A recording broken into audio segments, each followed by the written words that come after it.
Now to the war in the Middle East. The Strait of Hormuz is officially open for business, at least for now. Today, Iran announced it reopened the Strait of Hormuz to commercial vessels, sending the price of oil down and the markets up. President Trump praised that news, but says the U.S. blockade of Iranian ports will remain in full force until the two sides reach a peace deal. A second round of negotiations could happen as soon as Monday. Joining me now is Middle East politics expert and Professor Benjamin Radd. Professor, thanks so much for joining us.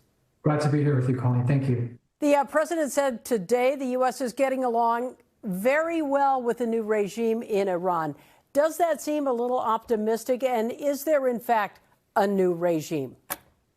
There's so much to unpack about what's been said by the president in the last 12 hours. I mean, we've now seen statements on social media from Iran's leadership indicating that they don't agree with what the president is in fact stating. There doesn't seem to be a common understanding of what the situation entails. Whether the Strait of Hormuz is in fact open is still debatable. What the terms of any kind of agreement are between the two parties.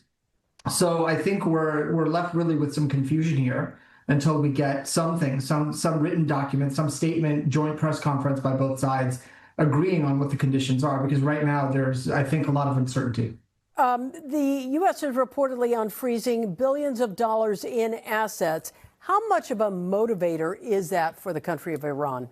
Well, it's immense. These are assets that legally belong to the Iranian government. These are assets not all in U.S. banks. Some of them are in foreign banks that those banks don't want to release because they don't want to be then hit by U.S. sanctions, which regulate the ability of Iran to access those funds. And for Iran, as right now, the blockade is still in effect. The regime is going to be starving for income as the United States really keeps tankers and other commerce, other transit from coming in and out of the Gulf. This is vital for Iran's economic lifeline.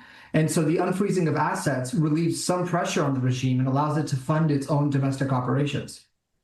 I have to ask you this because a lot of people are asking me. Pakistan has really taken a lead in these negotiations. The question is, why does Pakistan have such a vested interest in these talks?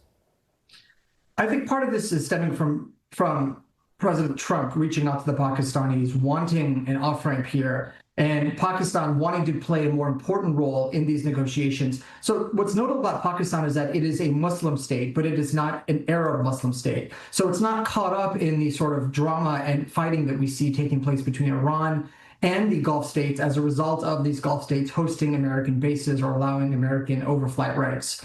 Pakistan is sort of conveniently out of that fray, and yet it still has the affinity, the connection with Iran as a country based on Islamic principles, and also a country that has good relations with the United States. So it's able to really speak to both sides with some credibility.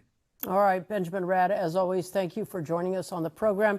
As we said, these talks could begin in the next day or so. Thank you.